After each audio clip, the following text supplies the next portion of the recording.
Hello everyone, this is Miss Chelsea and today we are going to start learning about the Pythagorean theorem. In a right triangle, the two sides that are adjacent to the right angle are known as the legs, or A and B. The side opposite from the right angle is called the hypotenuse, or C. Notice how the hypotenuse is always opposite side of a right angle.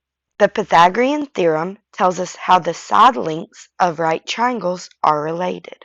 In any right triangle, the square of the hypotenuse is equal to the sum of the squares of the other two sides. This relationship can be represented by the equation a squared plus b squared equals c squared. Next, let's label A, B, and C on each of the right triangles below. Pause the video and try all four questions. How did you do?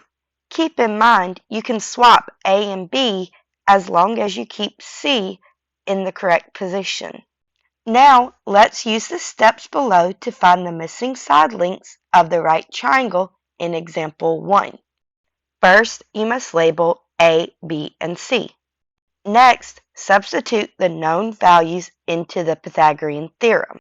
In this case, 3 squared plus 4 squared equals c squared. Finally, let's solve for the missing variable.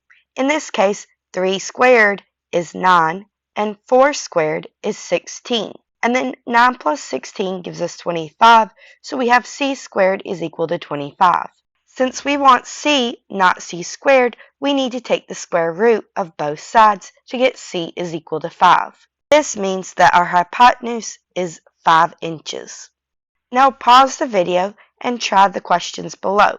Find the missing side length of each triangle. Round to the nearest tenth if necessary.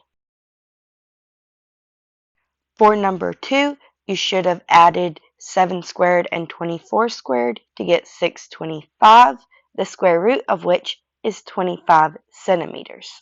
For number 3, we have 7 squared plus 12 squared, which gives us a total of 193 for c squared, and the square root of 193 is not a whole number. 14 squared is 196 and 13 squared is 169, so C must be really close to 14. 13.9 squared is 193.21. This is really close to 193, so I'm going to estimate that the hypotenuse is 13.9 feet. That's it for today's notes and examples, so I suggest doing some practice problems now.